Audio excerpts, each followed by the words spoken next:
on How Do They Do It? The greatest show on earth. How do they erect a big top as high as a block of flats? And the coolest thing in music, how do the Japanese handcraft electric guitars that rock the world? We take you around the world to show you how on How Do They Do It?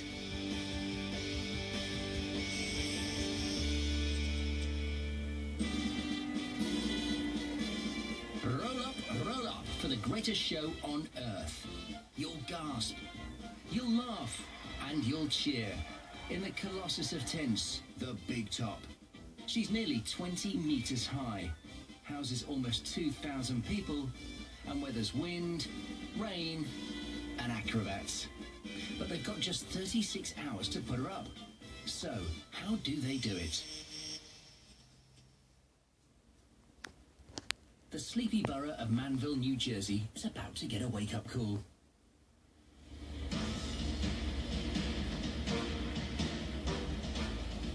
The circus is in town. In just 36 hours, the famous Big Apple Circus will perform in this lot. And they don't do things by halves. 26 trucks and 30 mobile homes driven by everyone from clowns to riggers.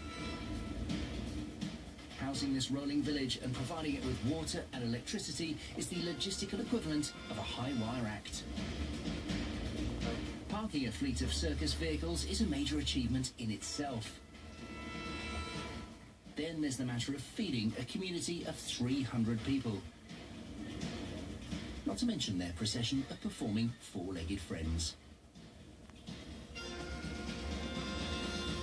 But the biggest challenge by far is getting up the iconic Big Top.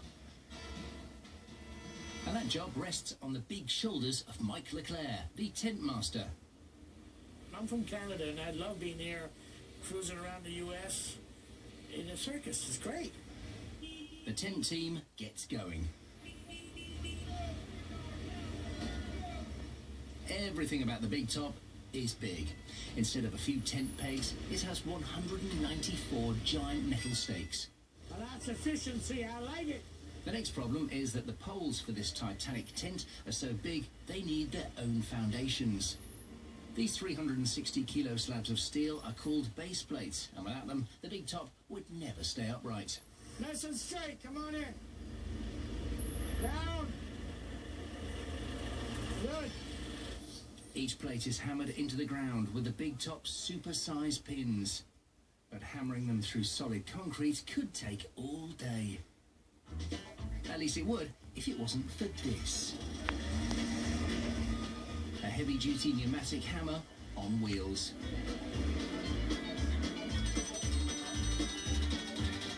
It's the circus strongman of Big Top Construction.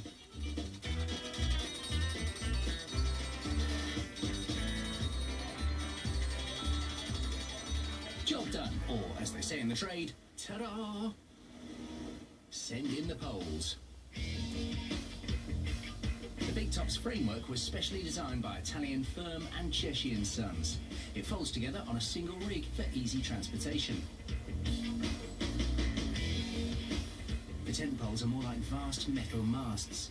They weigh more than 1,000 kilos and are more than 15 meters long. Are we good? And it'll take more than a team of Boy Scouts to put up this monster metalwork. Mike's going to raise them up with a cable, a forklift, and a powerful electric motor built into each mast. Basically, the cable's going to ride from the motor through the head, up on top of the forklift that's about 22 feet high, down to the top of the head of the other mast. So that's where you get your angle of attack to raise the mast. Brian, you ready? All right, here we go. Going up. Ready, fire in the hole.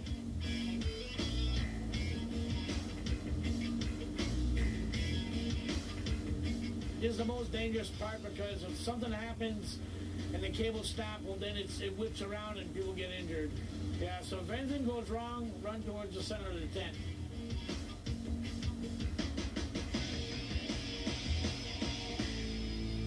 When the tent is fully rigged, the masts will bear over 2 tons each.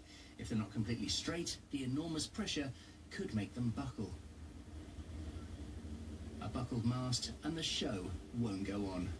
Taking no chances, Mike's team check them with a spirit level and straighten the masts with heavyweight guide cables. All right, start cranking, guys.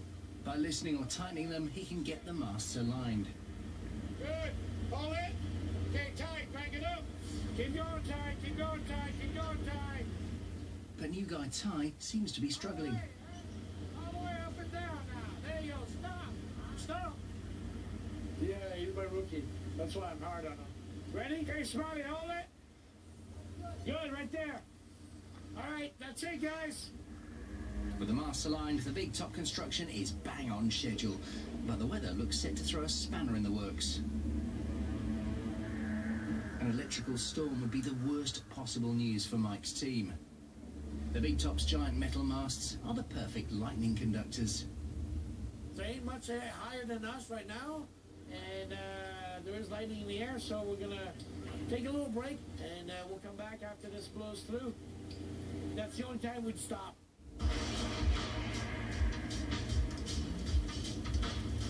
If the storm doesn't pass quickly, they'll slip behind an already challenging schedule.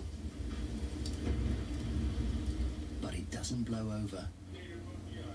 The storm sort of put a halt on everything, so we're gonna call it a day, and we're gonna start tomorrow morning at 8 o'clock. The next morning, and mercifully, the site is drying out, but they're way behind. In 11 hours' time, the folks of Manville expect the greatest show on Earth, but that all depends on the big top crew pulling off a miracle to rival anything a circus magician might perform. First job of the day is setting up a giant 12-sided ring called the cupola. It'll be hung on the masts 14 meters up, but only after the canvas and all the lights have been fixed onto it. We're sort of in a little rush. We gotta get going. We lost half a day yesterday with the storm came in and everything.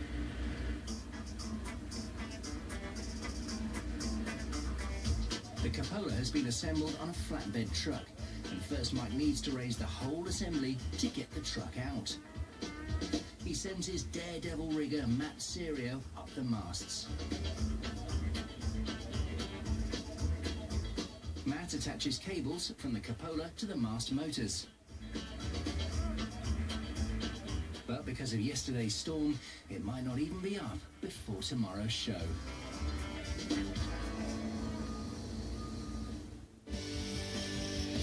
It's against time to ensure the show will go on.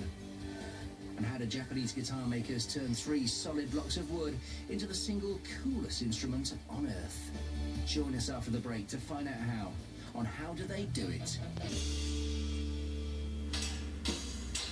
Mike's circus crew have just 10 hours to erect a big top as high as a block of flats. Despite over 24 hours of hard work, they're way behind schedule. But when you live and work in a massive mobile village, help is never far away. Community spirit is as much a part of the circus as tightropes and trapezes, and every spare hand helps with the cause. First, they stretch out the huge canvas that forms the shape of the cupola. Good job. Now for the hard bit, laying out the walls of the big top, over 1,000 square meters of multi-layered PVC. The material is waterproof, wind-resistant, and extremely tough. The vast canvas is laced together by hand, giving the lighting crew time to fix their lights to the cupola. And with a record number of lights, this show promises to be brighter than ever. This is the most number of lights I've had up here in the 5 years I've been here. With the lights and canvas, the cupola weighs several tons. We are pretty much, I'd say, close to max. Time to find out if the mast's engines can lift it.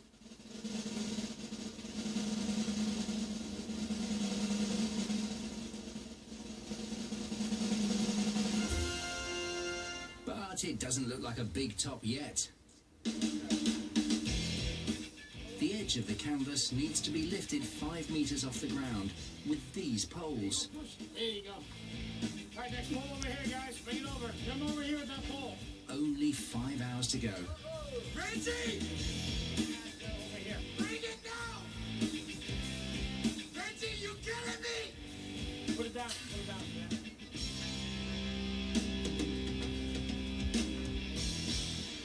has one last job for his extra hands. All right, all together now. Ready, push it up. Ready, push it up. Ready, push it up. Ready, push it up. Ready, push it up. All right, nice job, guys. Help from the performers has bought Mike a couple of hours, but he's not out of the woods yet. His team still have to fix the cupola to the masts, and that treacherous job falls to ace rigger Matt and rookie Ty. They climb the first 15 meters without a safety harness.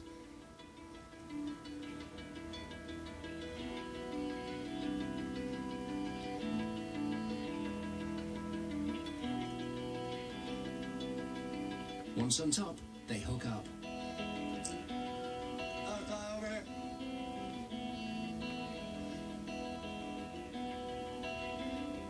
First, they secure the cupola to the masts with steel cables. Job done, but they can't come down just yet.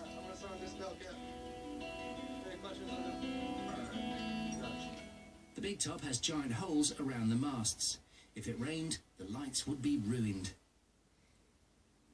Ty and Matt have to cover the holes with canvas. And Mike's worried. Ty is taking too long. It's going kind of tough, but it's a hard job. You just got to get used to it. At least Matt's onto his second, but this mast is facing into the wind.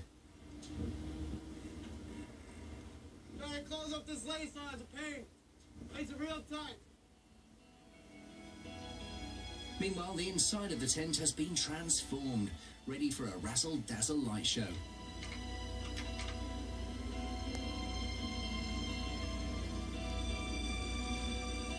With less than an hour to go, the artists are allowed in to prepare. But high above their heads, Ty is still struggling with the first mast. It's going kind of tough. I'm trying to rush it, but I can't rush it because it's got to be perfect.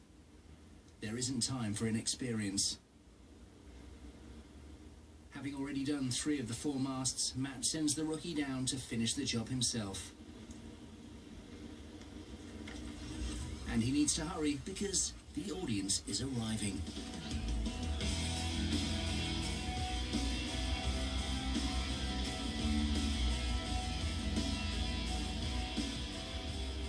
With all the lights working inside the tent, it's getting unbearably hot, so Mike has to get the big top ventilation system up and running before he can let the audience in. Well, actually, our last job for me is basically make sure that the Mexican hat is working. The Mexican hat needs to be opened before the performance to allow hot air to rise out. Otherwise, the temperature in the big top will quickly become unbearable for an audience. Up in the hat, it's almost 100 degrees Celsius. There it goes. Not for the first time, Mike's released a lot of hot air. And just in time, Matt's finished up top. Ring crew's finishing up. Everything's looking good. We're about done, so we're in good shape.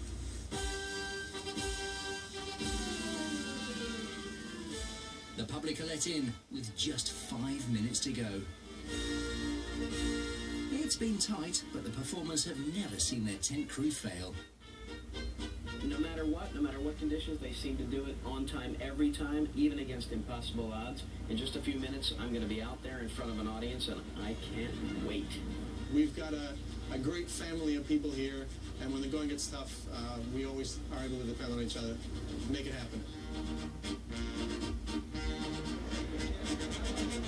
Your cue, Mr. Bernardo. Okay, thank you. I guess that's me. See you guys later.